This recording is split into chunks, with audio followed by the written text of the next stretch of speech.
fait 9 ou 10 jours? Jean? Je sais plus, 9 jours. C'est tout.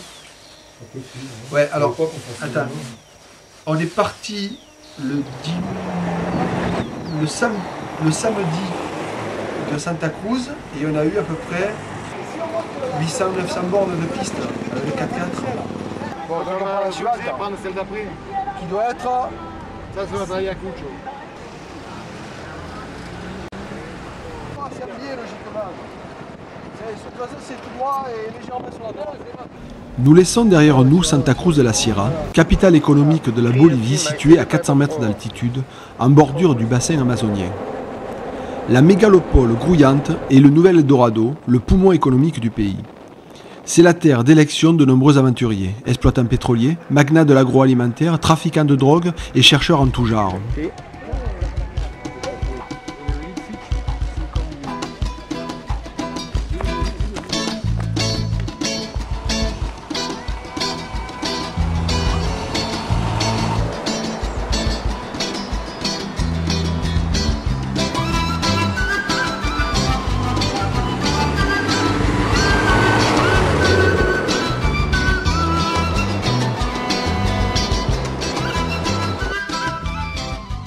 Aux limites de la province de Santa Cruz, nous laissons la plaine amazonienne pour prendre la direction de Sucre, la capitale historique du pays.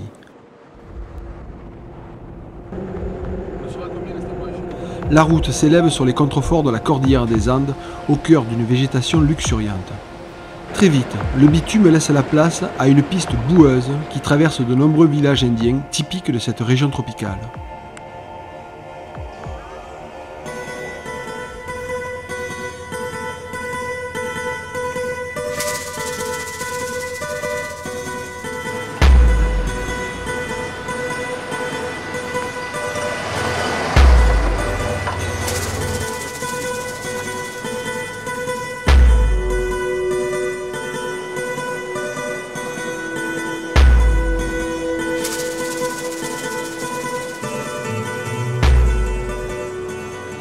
Nous ne sommes pas les seuls à circuler en direction de Sucre et Potosí. Cet axe est encombré de camions circulant jour et nuit à tombeau ouvert.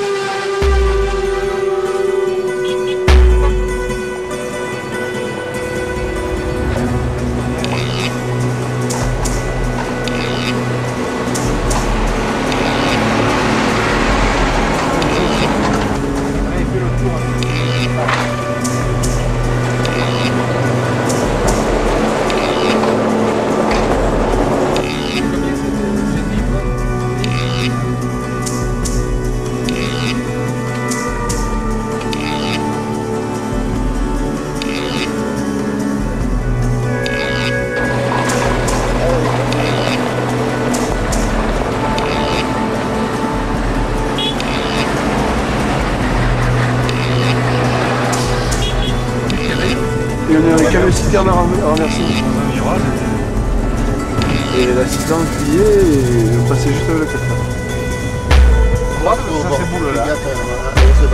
Va à gauche, va à gauche. Le torrent en bas. Ouais, mais il te laisse passer parce que tu es côté éboulement là.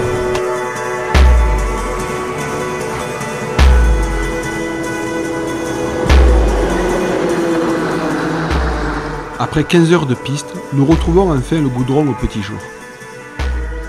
Nous nous arrêtons pour dormir quelques heures.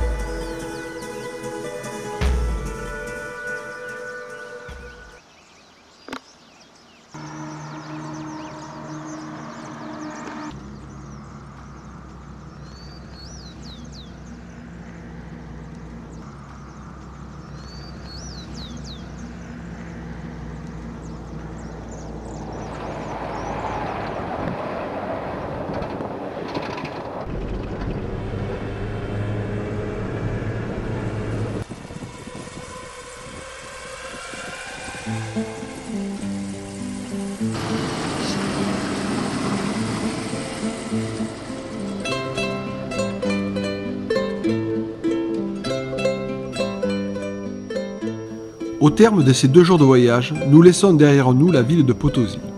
La végétation disparaît définitivement pour laisser la place à une pampa désertique.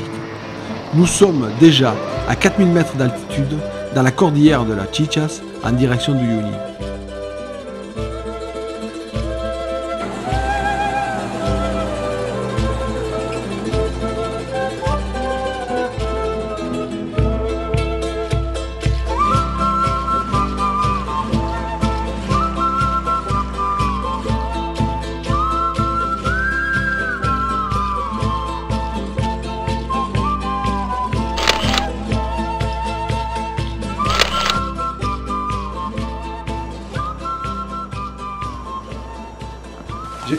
trouvé Sucre, le carnaval. Vraiment génial, franchement. Ouais, super, mais un peu humide quand même. Tu as raison, c'est humide. Lors de notre passage à Sucre, nous profitons du carnaval le temps d'une courte journée. Durant une semaine entière, les rues pavées de la ville rassemblent tous les habitants de la région venus danser et boire au son de joyeuses fanfares. En quelques heures, la ville devient le théâtre de véritables batailles rangées de bombes à eau, dans une ambiance de fête bruyante et colorée.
À l'occasion de cette fête païenne et religieuse, chaque village ou quartier est représenté par des groupes de danseurs et des chars de carnaval symbolisant l'histoire du pays ou les revendications sociales et politiques du moment.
Je suis en train de relire la partie Salar.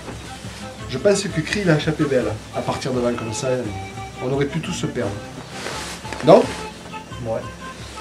Ouais, mais bon, on est venu, c'était un peu... Et on va mettre 200 je pars, pour bien qu'ils tiennent.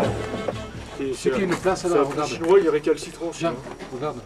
Là, on peut mettre un duvet. Hein. Qu'est-ce Est-ce que qui... ça vaut le coup?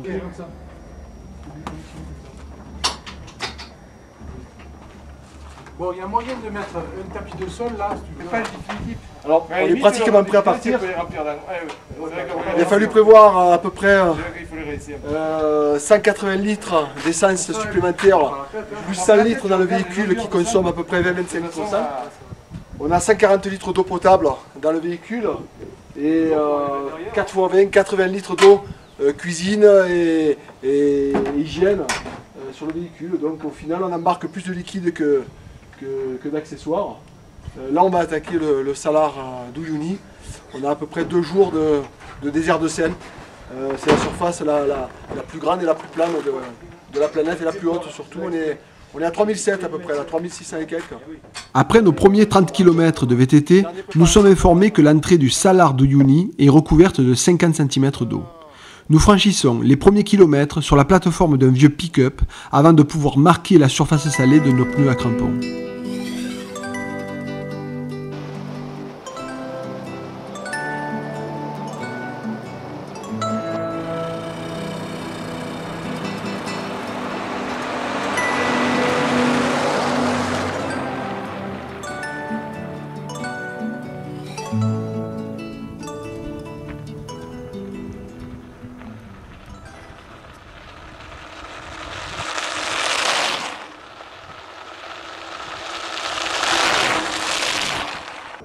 cap plein ouest pour 95 km de ligne droite en direction de l'Isla de Pescados, l'île des pêcheurs.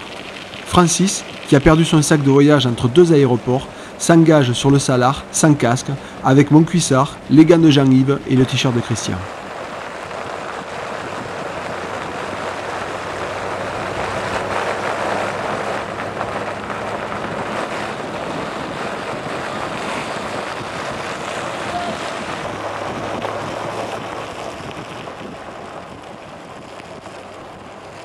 Malgré la surface totalement plane, sous l'effet de l'altitude élevée et sûrement grisée par l'euphorie du moment, nous nous éloignons petit à petit, les uns des autres, jusqu'à se perdre au milieu de cette immensité blanche.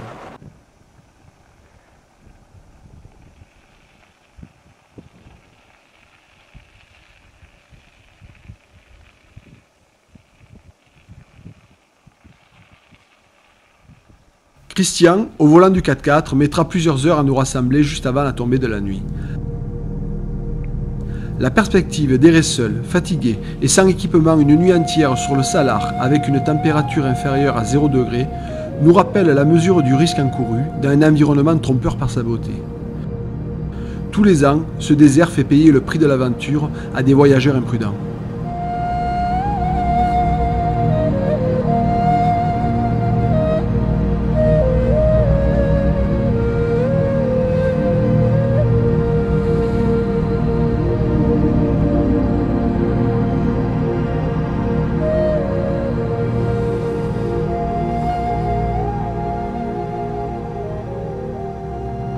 Au réveil, nous découvrons l'île aux cactus abordée durant la nuit. La vision est grandiose, nous sommes seuls à l'infini sur cette immense mer de sel. Pourtant un jour, la sérénité de ces lieux sera bouleversée, car sous la croûte de sel gît plus de la moitié des réserves de lithium du monde.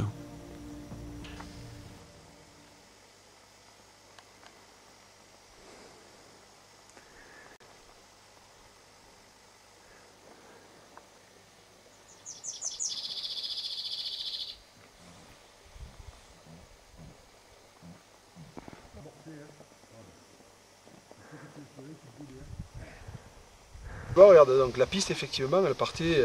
Parce que moi j'avais souvenir que l'île de Pescado, elle était entre la pointe et le volcan. Tu vois. Parce qu'au départ je voulais faire cette partie, tu vois, ce volcan là. Il y avait 30 bornes. Le volcan est à 30 km à peu près. D'accord. Et pour moi c'était au milieu l'île. Et nous on était complètement en train de se rapprocher des terres. D'ailleurs tu me l'as dit à un moment donné que tu m'as rattrapé, tu m'as dit putain ils sont en train de se rapprocher des terres quoi. Ouais, non. De toute façon je voyais que c'était pas beau la direction. Hein.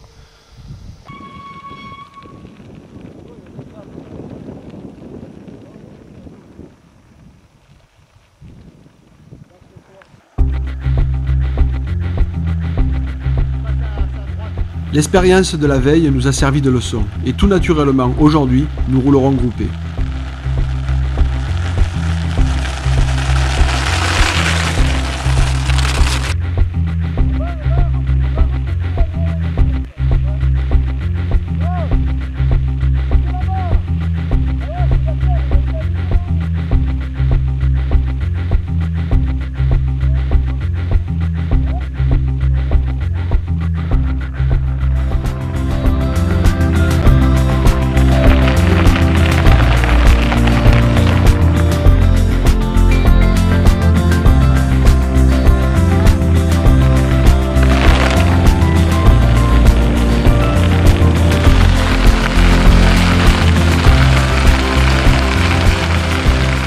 On va essayer de vous faire partager un peu de nos sensations.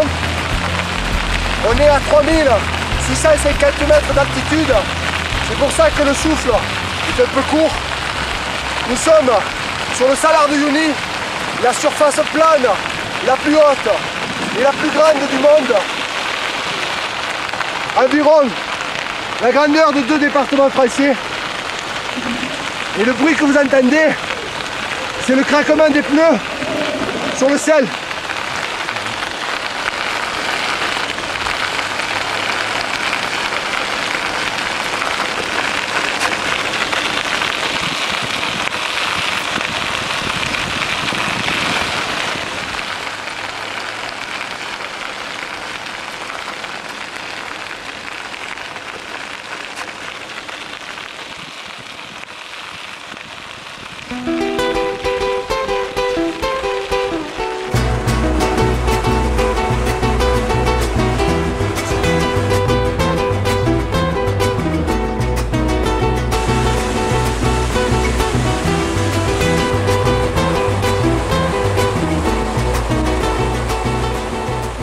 L'unique porte de sortie du Salar est inondée sur une dizaine de kilomètres.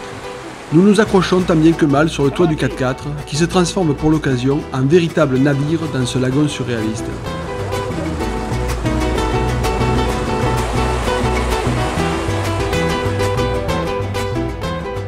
Arrivés sur la digue de sortie, nous avons l'incroyable chance de croiser le bus hebdomadaire qui relie les villages du sud Lipèze à Uyuni en traversant l'immensité du Salar.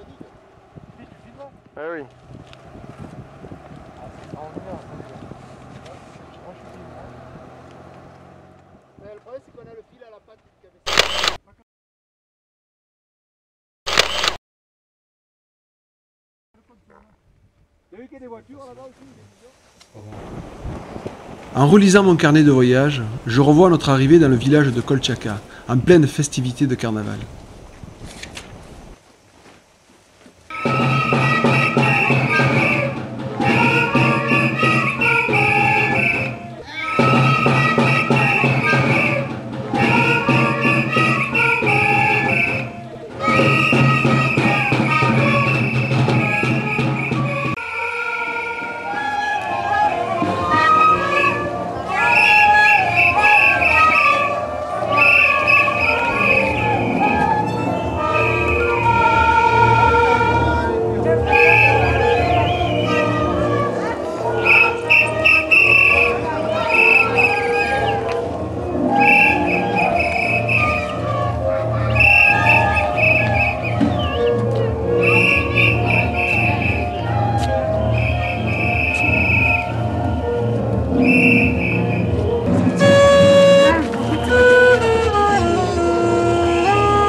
Rouge, hein?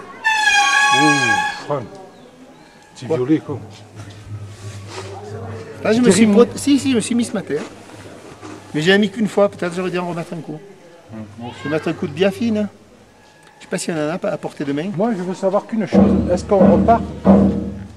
Moi, psychologiquement, je dois le savoir. Moi, personnellement, j'ai mon compte là. Maintenant, si vous voulez continuer, continuons. Hein. Nous préférons, au final, passer la nuit avec les habitants de Kolchaka, avant de reprendre au petit matin la piste plein sud vers le Chili.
Nous avons pris une mauvaise piste à la sortie de Kolchaka et nous arrivons enfin, 40 km plus loin, à San Juan, dernier village avant les zones désertiques du Grand Sud.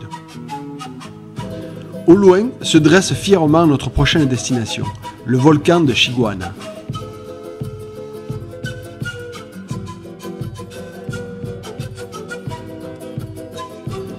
L'arrivée au village est l'occasion pour nous d'effectuer nos derniers achats, conserves, chocolat et soda.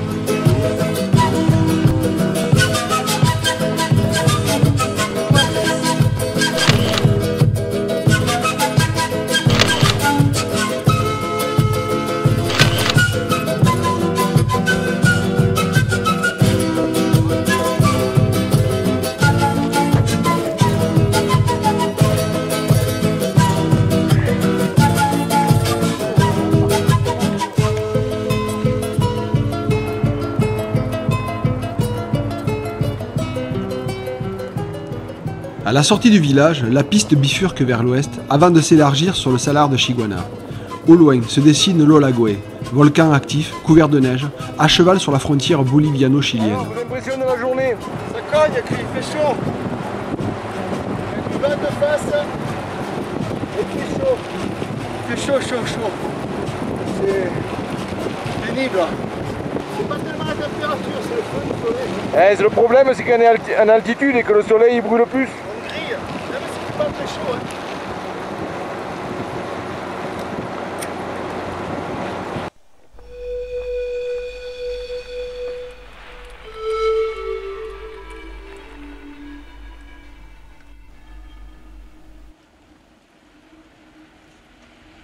Ce matin, démarré un peu fort, comme à l'accoutumée, trop braqué, puis finalement le poumon un peu brûlé quoi, par l'effort, un peu l'oxygène je pense. Et ben, c'est dur à récupérer.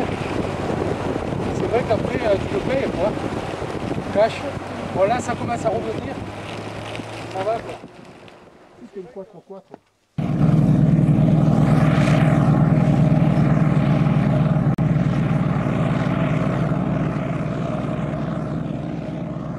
Nous arrivons à Chiguana, de l'autre côté de la ligne de chemin de fer venant du Chili.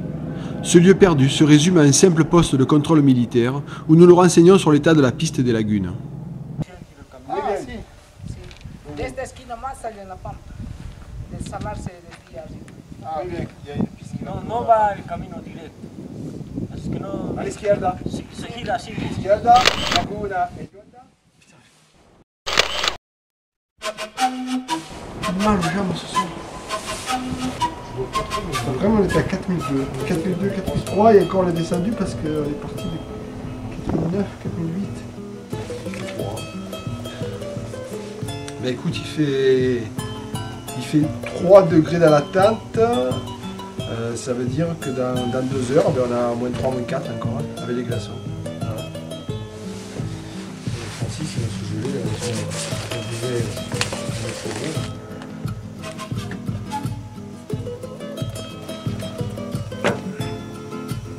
Moi j'ai des épines sous le pied, c'est génial. Ouais. Hier quand je me suis lavé, il m'a dit « t'es sur le bisson !» Voilà. Maintenant j'ai enlevé 2 déjà. Alors moi je vis un phénomène Qui superbe. t'a pris? Si la nuit par mégarde, je ferme la bouche, les lèvres se collent et ensuite je suis obligé de les arracher. T'as 60 degrés le jour, tu crames. T'as moins 5 degrés la nuit, Moins 7 il dit. t'as des glaçons dans la tente qui te tombent sur la figure.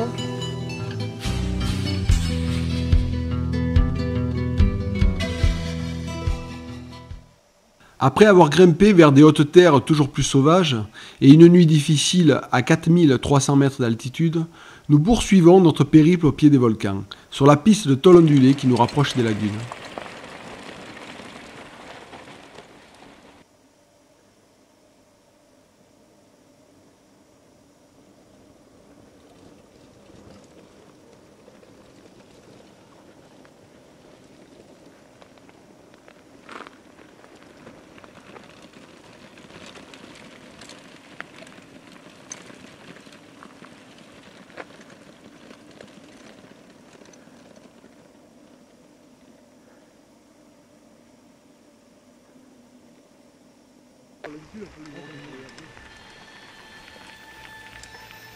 Nous croisons sur notre route la laguna Cañapa, avant de plonger sur la laguna Hedionda et de rencontrer les seuls habitants de la région, les lamas sauvages et les flamants roses.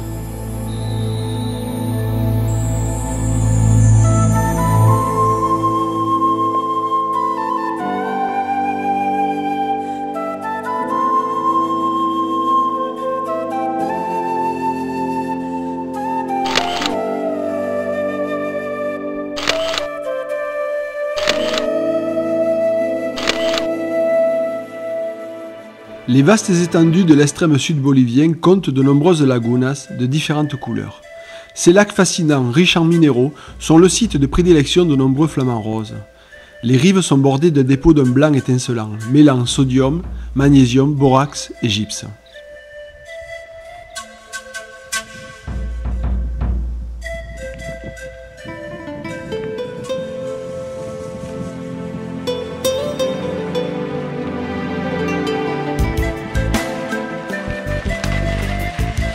froid. Et le souffle court. Hein.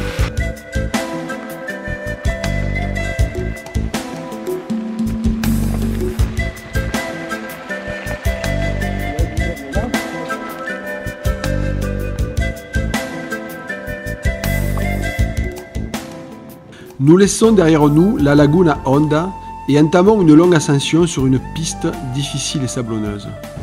Le décor est trompeur, ne vous méprenez pas. Les sommets autour de nous sont à 6000 mètres d'altitude et après 30 km de côte, nous franchissons la barrière des 4008.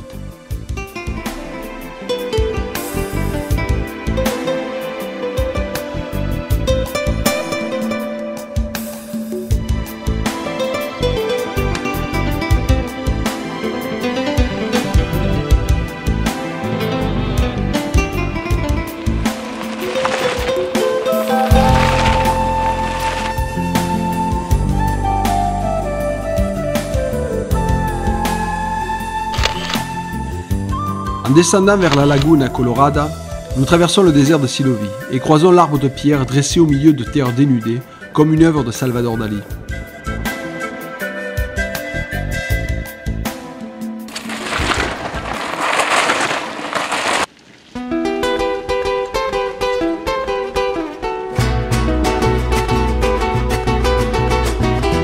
Soy un hombre muy honrado que me gusta lo mejor. A mujeres no me falta ni el dinero ni el amor. Jineteando en mi caballo por la sierra. En fin de journée, nous arrivons sur les rives de la lagune Colorada. Son intense couleur rouge à cette heure de la journée provient des algues et du plancton qui se développent dans ces eaux riches en minéraux. Profondes d'à peine 80 cm, ces eaux colorées sont le paradis de toutes les espèces de flamants roses présentes en Amérique du Sud. Me gusta tocar guitarra, me gusta cantar el son. Mariachi me acompaña cuando canto mi canción. Me gusta tomar mis copas, aguardiente es lo mejor. También el tequila blanco con su sal le da sabor. Ay, ay, ay, ay, ay, ay, mi amor. Ay, mi morena de mi corazón.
Nous faisons halte pour la nuit au refuge du lac, où nous dînons à l'abri du froid et à la lumière des bougies, le summum du confort après 5 jours de bivouac.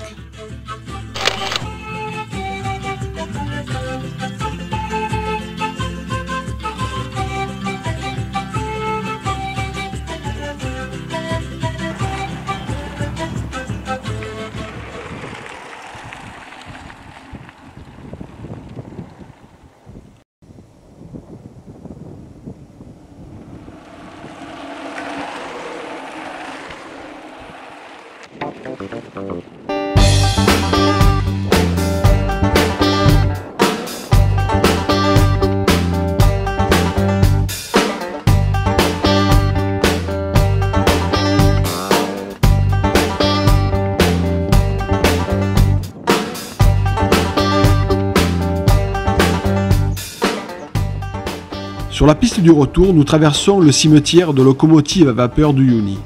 Ces locomotives transportaient autrefois le minerai d'argent des mines boliviennes vers l'Argentine et le Chili. C'est ici que furent tués Butch Cassidy et le Kid, venus chercher refuge au fin fond de la Bolivie.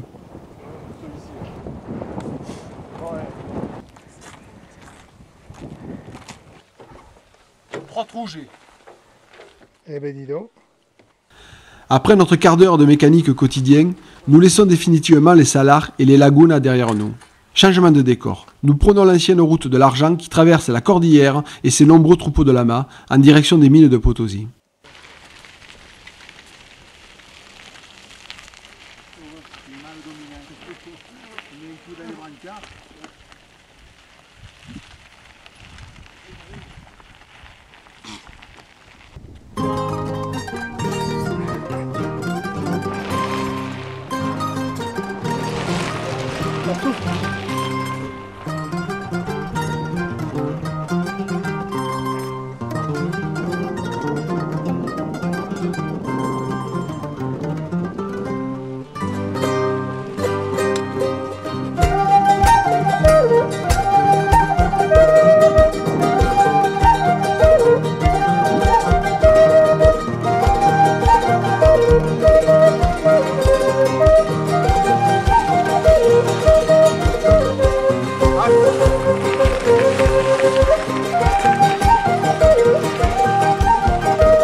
Cet après-midi, nous ne sommes pas seuls sur la piste.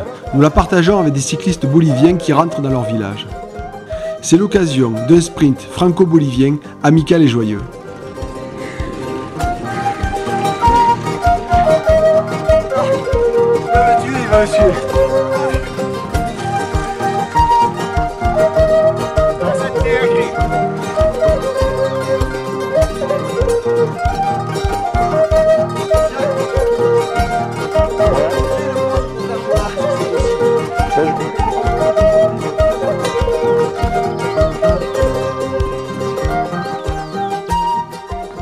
Nous plantons nos tentes à la sortie du village de Tica Tica. Ici, la nature se transfigure en se parant de ses plus belles couleurs vertes. Le rio qui traverse la vallée fertilise les sols et irrigue les diverses cultures du village. Champs de fèves, blé, orge, maïs, papas et quinoa.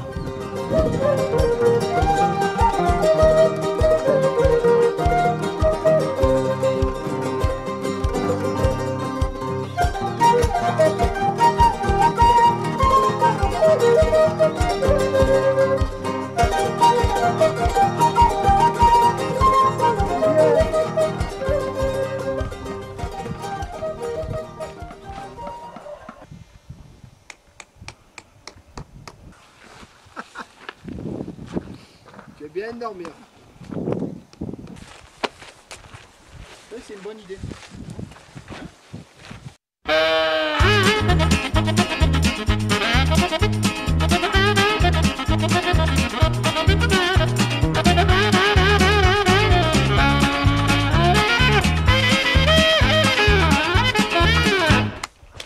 Impeccable. Mais les braves, j'en aime pas que l'on suit notre route que. Là j'ai un problème, oui, mais dans les sabots de la pauvre Hélène, dans les sabots crottés, j'ai découvert les pieds d'une dorette et je les ai gardés. Ouais, ben j'ai pas bu en fait. Hein. Le nez, ça n'a rien à voir avec la vinasse. Hein. C'est tout simplement le soleil. Voilà. Et je me sers parce que aujourd'hui, je pense que c'est l'étape la plus longue. Hein. 130 km de soleil. Je te jure, hein. Ces lunettes qui sont absolument conçues pour le vélo, malgré ce que disent mes collègues. Tu ne peux pas avoir de poussière dans les yeux et elles te protègent complètement tout le latéral. C'est des lunettes Véloland. Ouais, ben elles sont bien ces lunettes finalement, hein, parce que le ferme complètement. Si j'avais eu ça, peut-être j'aurais un peu moins cramé. Bon, elles sont laides ces lunettes. Ah, elles sont mortelles.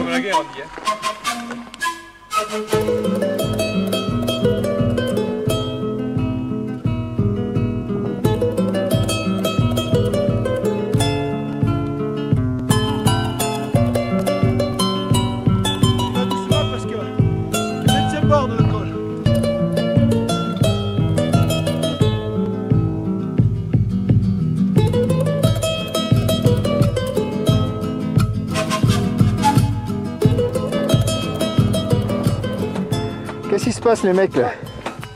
Petit souci mécanique. Le Kozo ça supporte l'altitude, mais le Toyota il supporte pas. Ah, je vois que tu as employé le grand moyen. Bon, on va quand même parler un peu du col, hein? Non? Ben, peut-être, hein? Parler. 4003. Bon, moi, allez, un petit commentaire à chaud là. Moi je le dédie à Jean-Marie ce colt. Moi aussi, été... Ouais, ça lui aurait fait plaisir de le monter, ça c'est sûr. Je t'explique Jacques. Oh, Jacques, tout le long danseuse. L'équivalent de deux roches rouges. Oh, plus. Mais à 4100. Jean, sans déconner. Superbe. Bon, écoute, le reste était du circuit. Pourquoi? Pour en parler un petit peu. Ouais. Ben, ça ressemblait par moments, je trouve, énormément au Hogarth, mais toujours avec une piste à plus de 4000. Je trouve ça assez extraordinaire. On a eu des images de folie quoi, au bord de la Bune extraordinaire. On a eu la tôle ondulée aussi. Bon, la tôle ondulée, moi je ne ferai aucun commentaire, j'ai horreur de ça, je pense que ça plaît à personne. On a rencontré des gens dans des villages sympas, on s'est fait plaisir vraiment du début à la fin, avec des petits moments d'anthologie aussi. Hein, il faut en parler, hein. Croiser un mec qui chale son petit frère avec un chat devant, dans une côte et qui roule l'enfer. On a sauvé l'honneur, hein. Je crois qu'avec Jean-Yves, on a mis les gros braquets et on a mis les choses au point. Mais enfin, assez surprenant, quoi, assez surprenant. Mais bon, l'ensemble est extraordinaire. Un petit commentaire, c'est qu'aujourd'hui, Christian il a changé de lunettes. Hein. Lunettes agressives, donc côte agressive, donc braquet agressif. Je leur laisse faire leur quart d'heure de mécanique, ça les décontracte un peu. Parce qu'après, je vais leur mettre une bourre d'enfer dans la descente, ils vont avoir les nerfs. Une quart d'heure de mécanique, ils sont décontractés et ça leur fait du bien. Voilà. Une bourre d'enfer à la descente? On en reparlera au pied de la pente. D'accord. Je serai là pour la filmer. On voit qu'il est un peu énervé. Il n'a pas changé de lunettes. Tu veux mes lunettes pour aller plus vite? Pas besoin.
Le passage de plusieurs cols se fait sans encombre, au milieu de paysages changeants. Pour la première fois depuis le début du voyage, nous trouvons de l'ombre pour la pause de midi. On est parti une heure et demie avant? On est parti, moi je suis parti, je regardais ma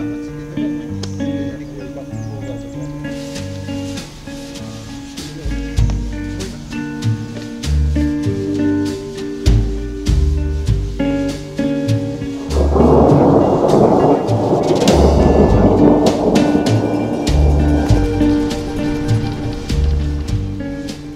Malgré la saison des pluies, nous avions échappé jusqu'à présent à l'orage qui nous rattrape lors de cette étape.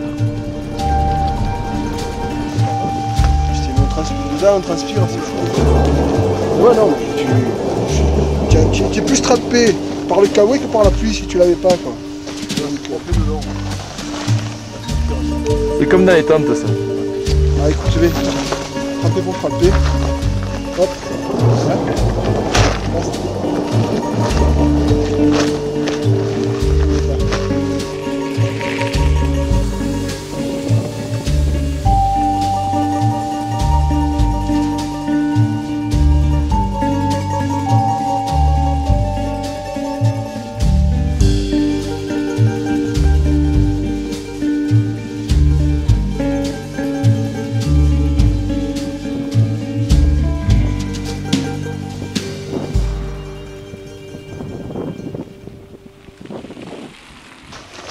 On a attrapé la grêle tout à l'heure là-bas.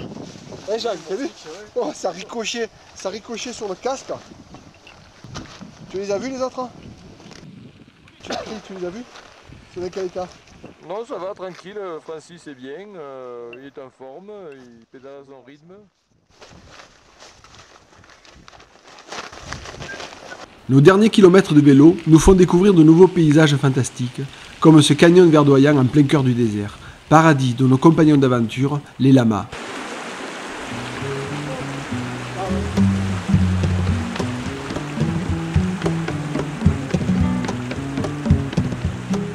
Ce sont nos derniers coups de pédale, notre dernière nuit de bivouac.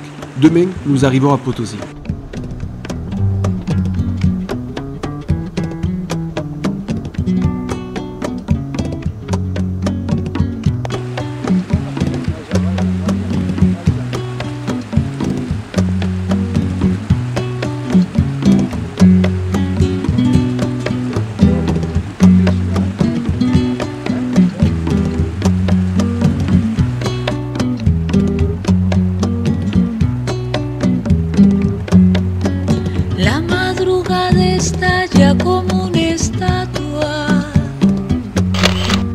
Como una estatua de alas que se dispersan por la ciudad.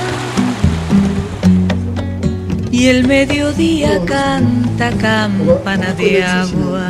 Hier ça a condensé, j'avais la glace partout. Campana de agua de oro que nos prohíbe la soledad. Ah, il y a un ciel fabuleux, Jean. Vraiment terrible. Un ciel terrible. Il fait froid. Luna temprana por sobre el mar. Allez, ciao les gars.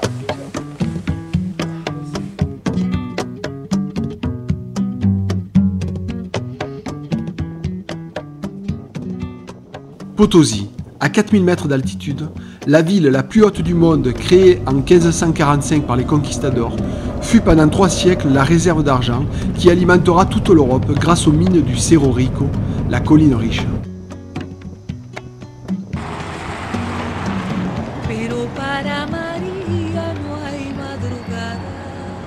L'ancienne cité coloniale recèle encore des trésors d'architecture baroque.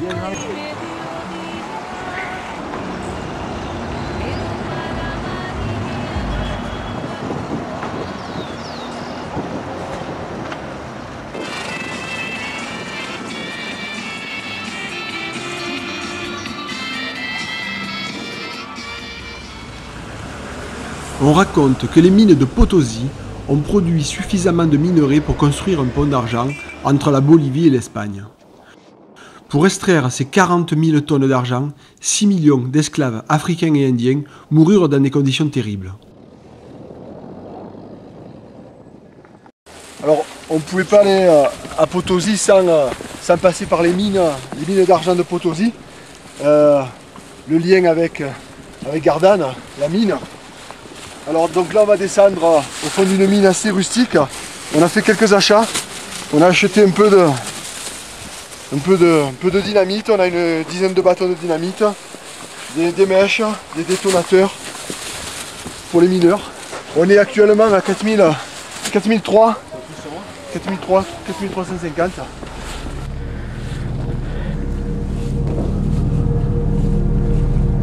On y va? Vamos! Vamos!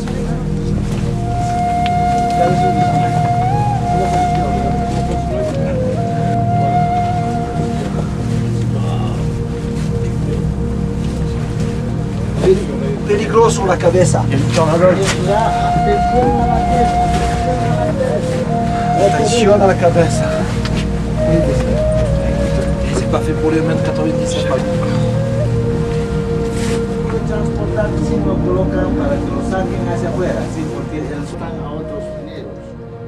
Aujourd'hui, l'exploitation des galeries a encore quelque chose de terrifiant. La silicose, les gaz toxiques, les produits chimiques et les accidents limitent l'espérance de vie des courageux mineurs, qui travaillent ici pour un salaire quotidien d'environ 5 €.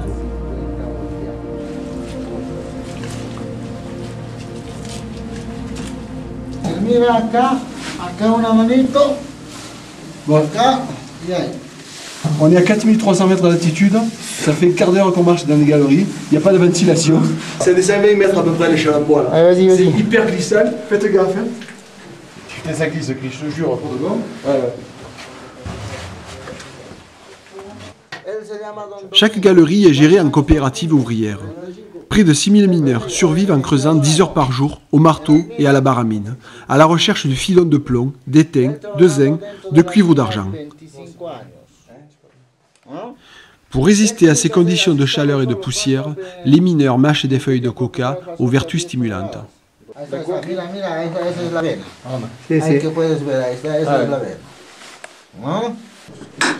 También va dejando para la Caja Nacional de Seguros para toda la familia en esos 20%. Se queda con el 80%. De los 80% el minero tiene que comprar las hojas de coca, tiene que comprar la dinamita, a veces utiliza el transporte para subir, va gastando un 15 a un 20%. C'est la caméra. Oh putain. Bah, je vais mort du tout. Oh, il m'a fait tomber de l'autre. Como pueden ver, estos mineros agarran estas venas, van siguiendo a estas venas. ¿No? En este otro lado, là, je sais pas où je suis. no Je hay suis nada. derrière, Y au 20 mètres de venas vide. van siguiendo. Là, j'ai une cheminée qui monte.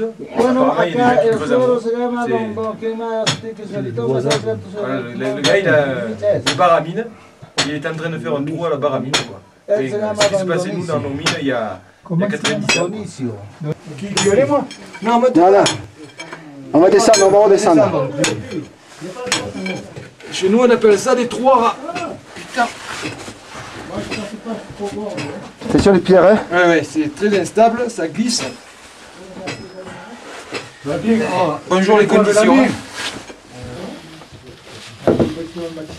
Pancho.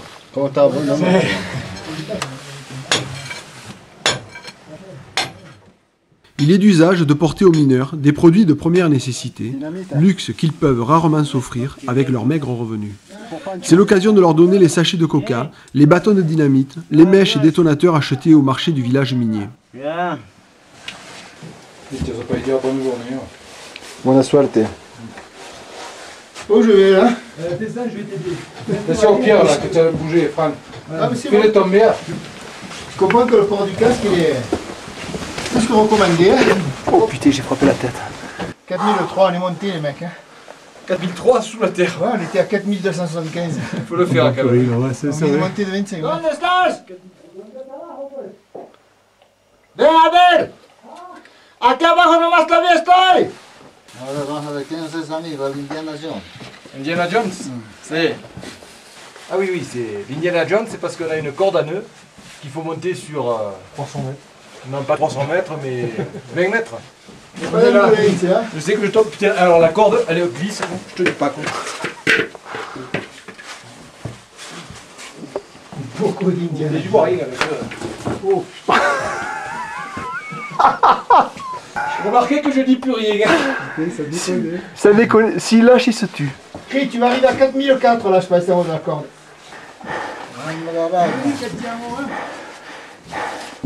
C'est bon, tu peux y aller.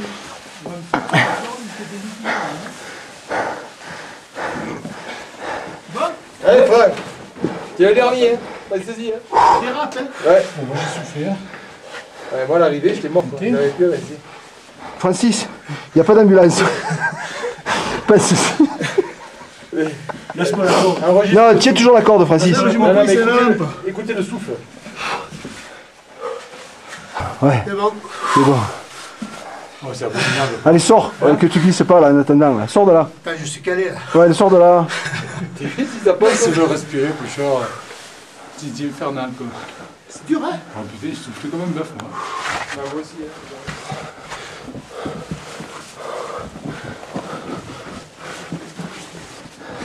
C'est des galeries pour mettre à quatre pattes, ça.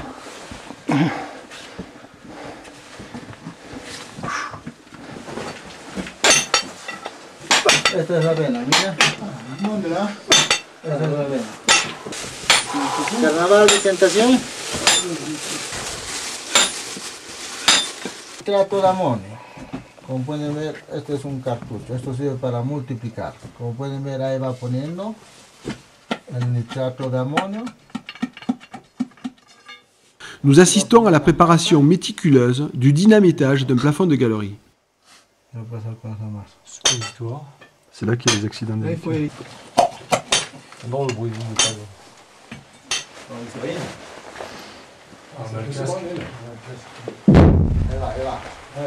C'est sûr pas, cabrón? Quand même. C'est sourd. Eh oui, c'est sourd. Una explosión por eso no hay problema. Solamente afecta en el lugar.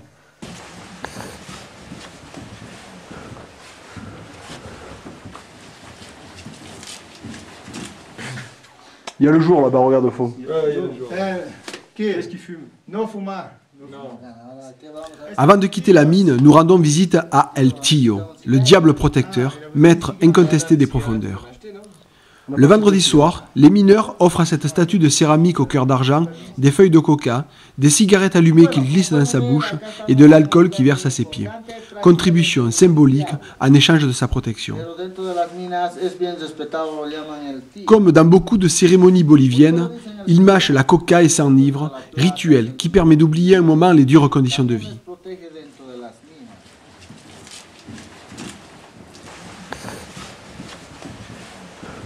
Après avoir marché, rampé et grimpé durant 3 heures, nous quittons nos amis les mineurs pour retourner vers la lumière.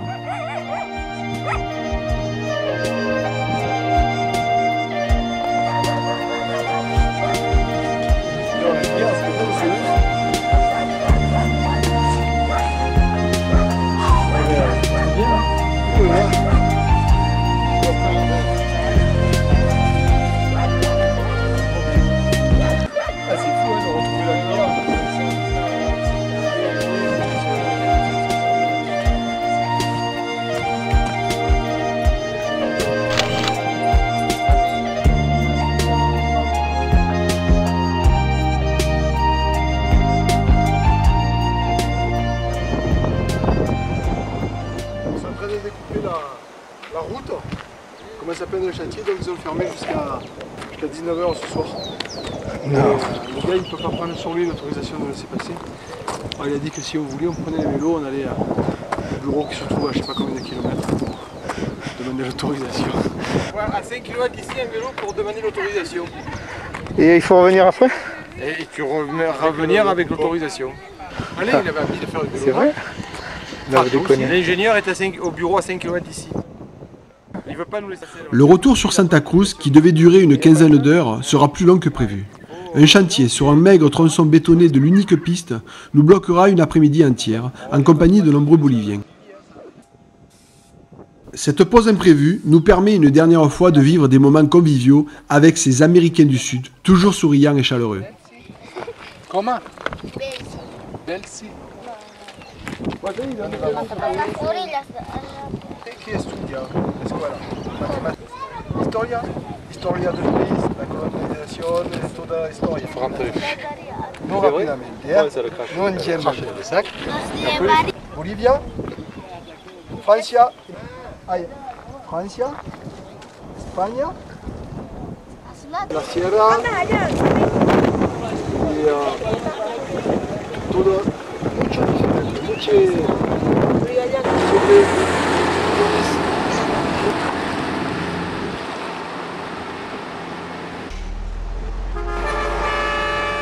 À l'ouverture du chantier, l'aventure commencée 15 jours plus tôt dans le sel se termine dans le bruit, la confusion et la poussière bolivienne. La piste qui nous rapproche un peu plus de chez nous laissera sûrement dans nos cœurs une trace indélébile.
L'aventure commence en France, dans un garage. Une logistique se met en place après de longs mois de préparation. Nourriture, pharmacie, matériel de camping, pièces détachées.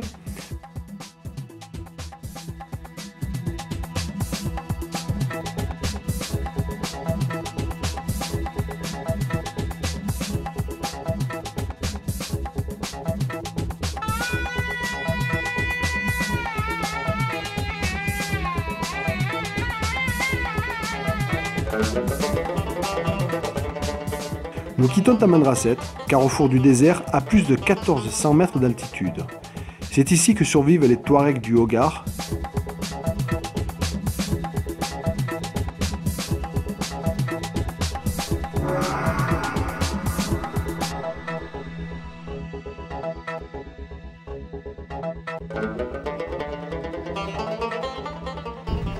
En milieu de journée, nous remplissons nos bidons à la citerne du village de Taïfet, pauvre village de huttes et de baraques où vivent quelques familles de Touaregs sédentarisés qui subsistent pauvrement d'un peu d'élevage et d'agriculture.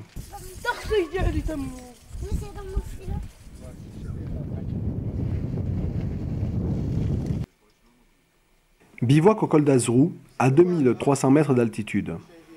Nos inquiétudes se dissipent, notre pilotage s'affine au fil des oueds. Et le moral...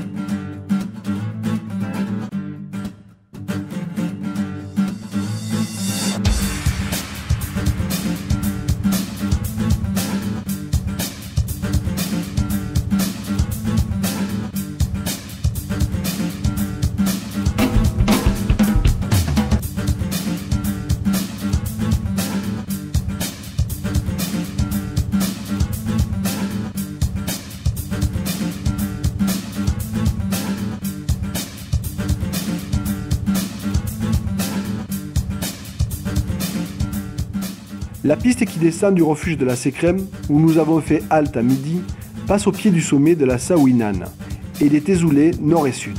Vaste paroi aux orgues basaltiques, paradis des grimpeurs.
La Jordanie, c'est comment? Chaud et dur. Et long. Hello, chef. Hello.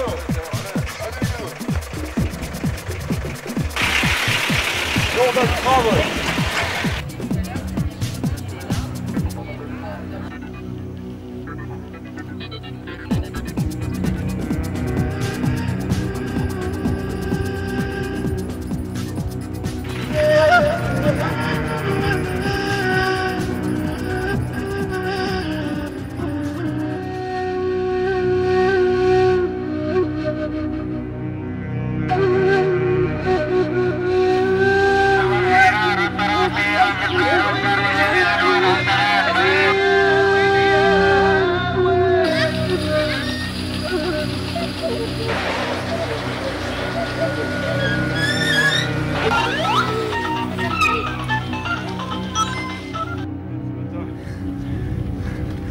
Oh putain, là que derrière, c'est pas un problème. On n'est plus à 2000 mètres près.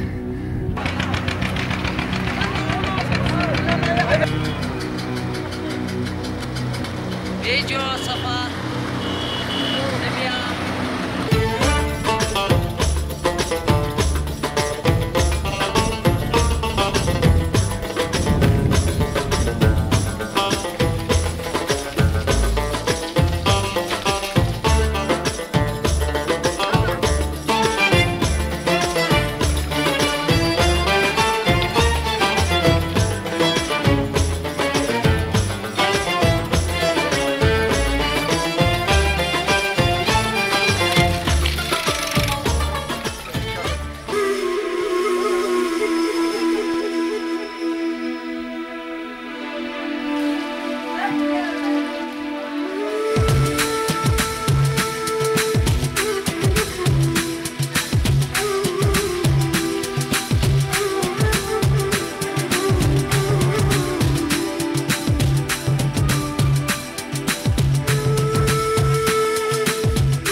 Allez Bouba! Tu vois que ça donne de la pêche, regarde, ils se remettent en danseuse, du coup, regardez, regardez.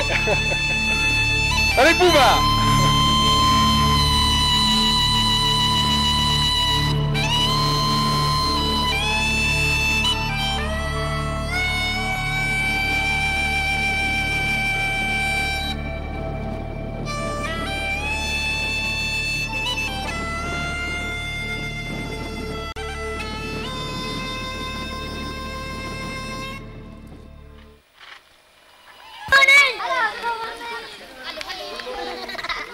Bonjour.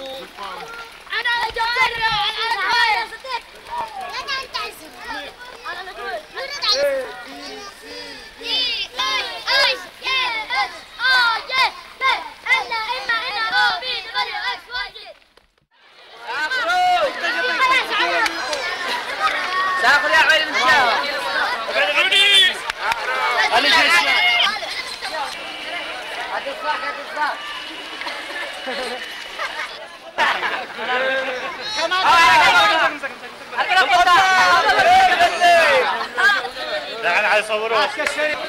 صديق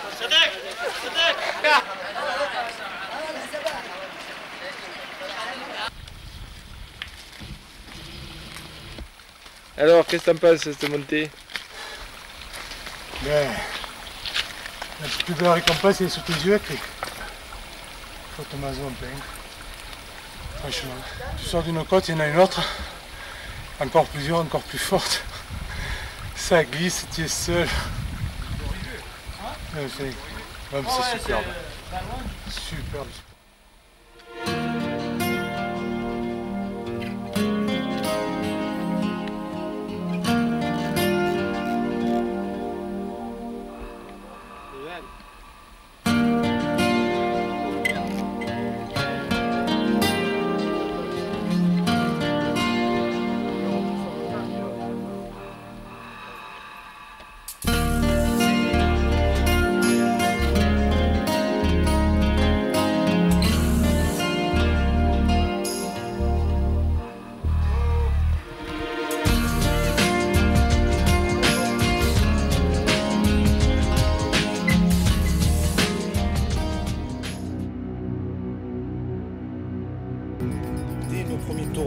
sur les plus vieilles pistes du monde, nous croisons les vestiges des derniers conflits israélo-égyptiens. En plein cœur du désert, des carcasses de chars et de camions militaires rouillés rappellent le sacrifice de milliers d'hommes. Nous progressons lentement sous un soleil de plomb, protégés des champs de mines par des clôtures de barbelés.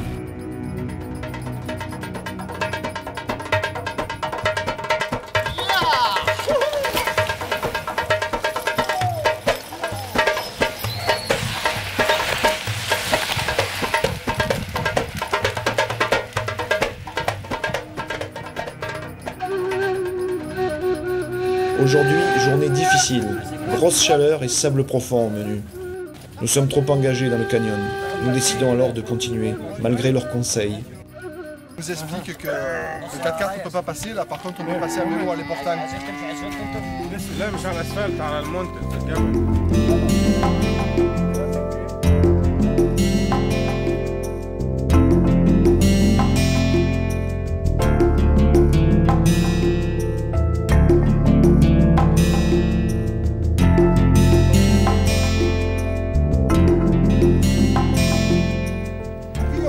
Mais putain c'est beau hein.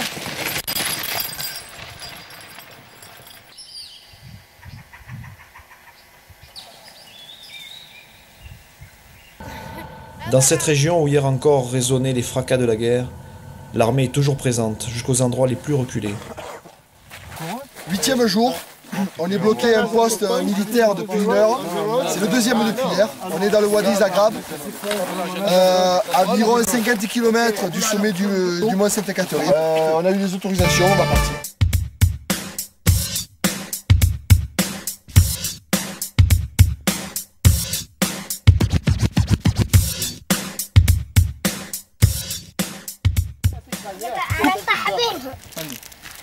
C'est sûr, tiens-les sur le côté, Jean.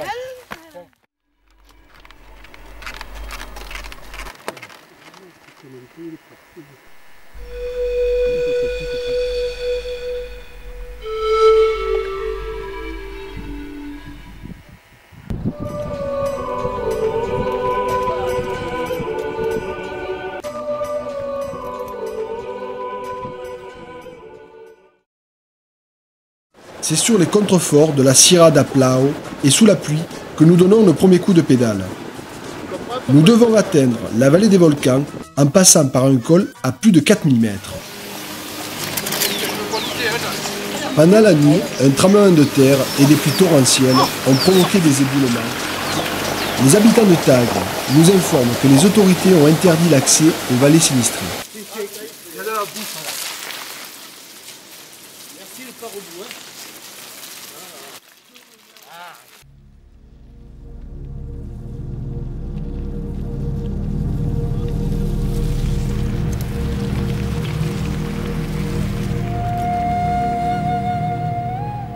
Nous pédalons dans la vallée sacrée des Incas. Luxuriante et douce, elle fut leur jardin.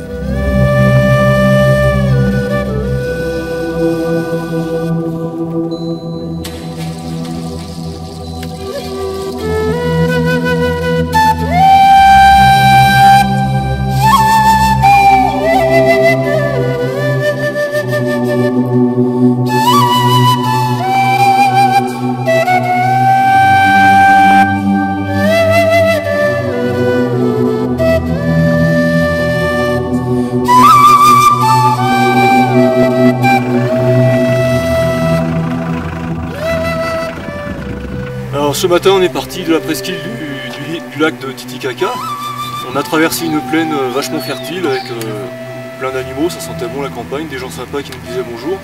On vient de monter un col un peu dur, on doit être pas loin de 4000 mètres. On rejoint Juliaca et après on va essayer de monter l'école qui mène vers Cusco. Là. Quelle sensation? Je sens plus mes bras. J'ai l'impression que le cœur il envoie plus le sang dans les bras. Ouais, c'est ça, en fait c'est ça je pense. Hein. Et dans les pieds pareil, mais ouais. sinon C'est Tibor que je peux dans la queue de bras. En fait j'ai pas peur des jambes.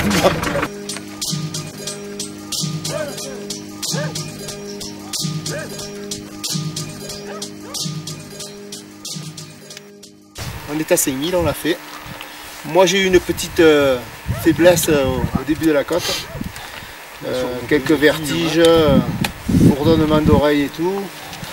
Et puis finalement, ça s'est remonté sur le vélo et ça va pas trop mal. Alors les sommets qui sont autour de nous, ils sont aux environs de 6000 mètres là, en face. On va passer un col qui va nous... Bellísimo Macari. Sí, buenas noches a toda la población de Macari. Macari es muy simpático, la gente es muy simpático. Gracias a todos. Que les encante temas musicales de su radio favorita, el estéreo por encima de todas. Saludo especial para los amigos desde la ciudad de Jordanie, Francia, ¿no? Desde la ciudad, desde otro país, es decir, desde Francia. Saludo especial para Alain, para Jean-Luis, el saludo para Gianmaru, para Francis, saludo para Cristian Berticioni, para Cristian Jordan. Gracias, muy amable, muy amable. A ustedes, muchísimas gracias. Chao. Buen viaje.